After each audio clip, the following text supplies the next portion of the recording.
MTN 이항영 전문위원과 함께하는 따기 겁니다. 위원님 안녕하세요. 네, 안녕하세요. 네, 오늘 저희 주제 어떤 거예요? 네, 그 배당 투자를 뭐 저희가 자주 말씀드렸는데 그쵸? 이제 딱 2주밖에 안 남았거든요. 네. 2주만 딱 갖고 계시면 또 연말 내년 또 한 3월 정도에 또 용돈 생기니까요. 배당 투자에 관해서 다시 한번 생각해 보겠습니다. 배당 이야기를 사실 매년 이쯤에 했던 것 같기는 한데 네. 아직도 헷갈려요. 언제까지 주식을 들고 있어야 배당이 나오는 건지 이런 거요. 그러니까 오늘은 다시 한번 뭔가 좀 개념을 네. 좀 정확하게 용어 같은 거 헷갈리는 게 있거든요. 다시 한번 하나씩 정리해 보겠는데요. 대한민국 결제할 때 T+2라는 얘기합니다. 네. 그러니까 오늘 사면 오늘, 내일, 모레 종목이 바뀌면서 내 주인이 인정되는 거거든요. 그러니까 오늘 지금 산다고 해서 당장 법적으로 오늘이 보면 아니죠. 내가 네. 주주 명부에 올라있지 않는다라고 해서 T+2를 생각하셔야 되겠고요. 휴장일이 있습니다. 휴장일이요. 휴장일은 거래가 없는 날입니다. 그러니까 올해 같은 경우 이제 잠시 후에 보여드렸지만 29일이 휴장일이겠고 네. 해장일은 1년 중 마지막 날, 거래가 하는 마지막 날이 되겠고요. 배당락이란 것은 배당을 받을 권리가 딱 생기면 그 다음날 보면 이론적으로 약간 주가가 떨어지는 경향이 있어요. 네. 그래서 그것을 배당락이다라고 일단 이해하시게 됩니다. 여기까지 봤으니까 이제 바로 여러분들 중에 달력을 한번 들어가고 달력. 저건 쉽게. 달력을 준비해 봤는데요. 29일이 요번에 폐장입니다. 폐장이에요. 네. 그러니까 29일 날은 그냥 29일 날까지 일단 주식을 사거나 파는 게 결론이 나야 됩니다. 그래서 명부까지 올라와 있어야 되는데요. 네. 배당 낙일이니까 T-2 내려가면 배당 낙일 29일 날은 없는 날이 되겠고요. 거래가 안 한 날이 되겠고요.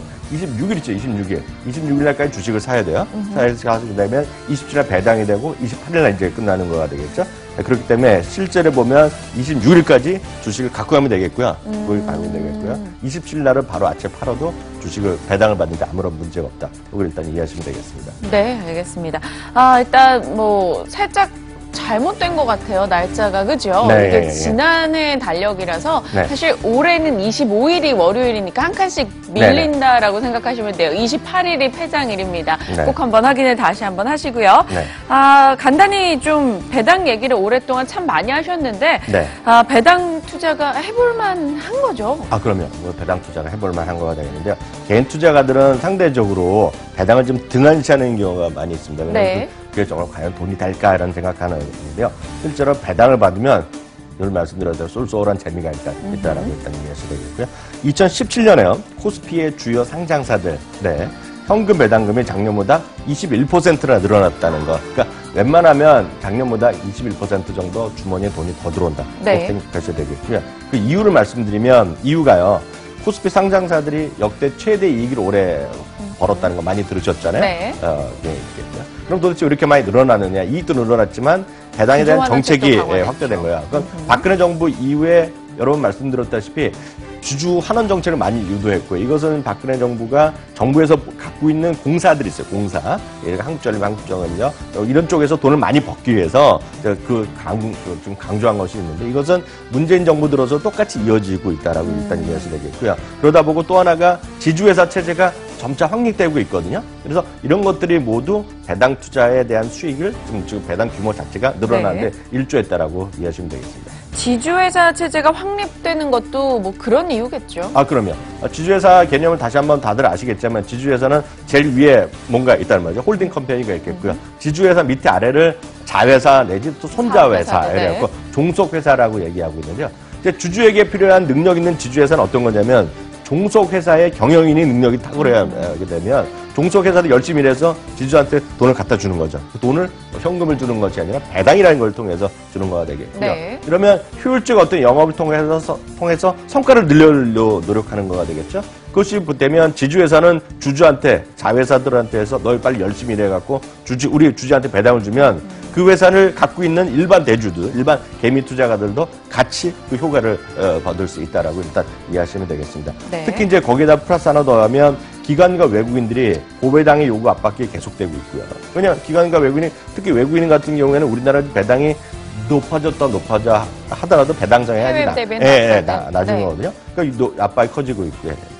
스튜어드 시코도 여러 번 말씀드렸잖아요. 뭔가 회사, 기업, 연기금이나 이런 쪽에서 정확한 역할을 하라는 거예요. 그러니까 너희들 기업들이 마음대로 대주주나 이런 거 횡포로 몰리지 못하게 여러 가지 조치를 만든다는 것이 스튜어드십 코드인데요. 이런 것들이 적용이 정착되고 나가는 것이 내년부터 확실해지기 때문에 전반적으로 어떤 배당 투자에 대한 관심은 오히려 가만히 있어도 높아질 수밖에 없다는 생각입니다. 조금 전에요. 21% 정도 올해 배당이 좀 늘어날 것이다 얘기를 네. 하셨잖아요. 네네. 그 수익 부분이니까 좀 자세히 좀 다시 해볼까요? 맞습니다. 코스피에 이걸 전부 다 한 건 아니고요. 상장사, 주요 상장사 281곳이 되겠는데요. 올해 예상 현금 배당이 규모로 보면 24조 원입니다. 네. 그러니까 24조 원 중에 내 주머니에도 돈이 들어와야 행복하잖아요. 남의 주머니에 들어가면 필요가 없는데요. 이런 24조 978억 원으로 예상되고 있습니다. 이것은 YSFN이라는 곳에서 조사한 것이 되겠고요. 이런 거 보면 작년에 현금 배당이 19조였기 때문에요. 이래서 나누기 하면 21%다. 그러니까 이거 역시 사상 최대 기록이다라고 이해하셔도 되겠고요. 그 다음에 궁금한 것이 그럼 어디가 많이 주냐는 게 궁금한 그렇죠. 그래서 배당 규모로 보면 탑 10을 먼저 말씀드리면 역시 삼성전자. 삼성전자가 제일 네. 많고요. 현대차가 많고요. 그다음에 신한제조, KB금융, SK텔레콤 여기서 말씀드린 건 규모수입니다. 규모수. 그러니까 삼성전자 압도적으로 많고 20%에서 10% 수준 늘어나고요. 그 다음에 6위부터 10위까지 보여드리더라도 한국전력, SK하이닉스, 포스코, SK이노베이션, SO일 등인데요. 규모로 보면 한국전력이 요즘 많이 줄어들었고요. 네. SO일은 규모로 보면 줄어들지만 여전히 배당성이 높아요. SK 하이닉스가 상당히 규모로 봤을 때 증가. SK는 이거보다 더 줘야 되는데요. 네. 더 줘야 되는데. 좀 기대되는데요. 그래도 하여튼 86%니까 엄청나게 많이 늘어난 거죠. 와, 좋습니다. 은행주도 근데 사실 네. 많이 눈에 띄었어요. 아까 KB금융도 있었고요. 네. 보통 은행주도 사실 기업은행을 필두로 해서 이 배당 매력이 좀 쏠쏠하잖아요. 네, 맞습니다. 좀 더 말씀드리면 삼성전자 27.8% 늘어났다고 말씀드렸잖아요. 근데 이미 1분기, 2분기, 3분기 분기 배당을 했어요. 네. 그래서 분기 배당하기 때문에 이미 많이 줬는데 이미 작년까지 72%를 줬고요. 이미 이번에 더 주었기 때문에 작년보다 27.8% 늘어난다고 보셔야 되겠고요. 현대차는 이게 재미난 것이 현대차는 이익이 줄어들었단 말이죠. 그렇지만 배당이 늘리는 것은 현대차의 주주 환원 정책에 대한 약속을 지키는 의미. 그러니까 이익은 줄어들어도 네. 늘려놨기 때문에 내년에 만약 이익이 증가하면 더 많이 늘어나서 개연성이 있다고 보셔야 되겠고요. SK하이닉스 말씀드렸다시피 올해 무려 86%나 증가되는데요. 이게 워낙 급증이기 때문인데 일부에서는 이거보다 더 줄 것이다.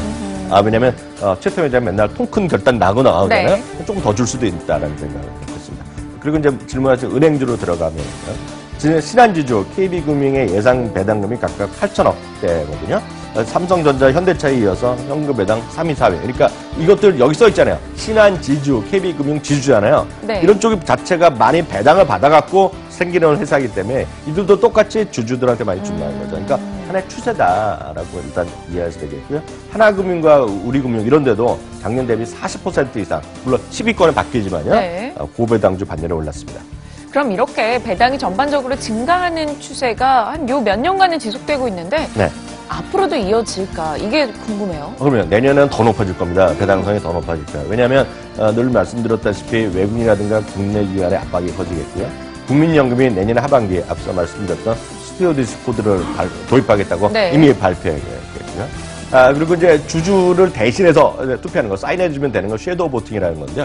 이런 게 지금 없어지거든요. 그러다 보면 개인들한테 자꾸 더 보너스를 줘야 돼요. 네. 와서 주주청에 오라고 자꾸 얘기하려고 그러면 돈을 더 줄 테니까 오라는 거거든요. 그러니까 돈이라는 거가 그냥 현금을 주는 것이 아니라 말씀드렸다시피 디비던드, 배당을 주는 거기 때문에 분명히 의미가 있다라고 보셔야 되겠고요. 이게 갈수록 중요해지는 것이 이제 연말 결산에 연말 배당 한 번 하는 것이 많지만 이제 네. 반기 배당이 좀 늘어나고 있고요. 분기 올해부터 배당도 분기 있고요. 배당이기 때문에 네. 배당락에 대한 이 의미 자체가 많이 희석됩니다. 그러니까 굳이 팔았다 살 이유가 없는 거예요. 계속 가고 있으면 3개월마다 돈을 주는데 굳이 뭐 팔았다 살았다 의미가 뭐 있겠어요.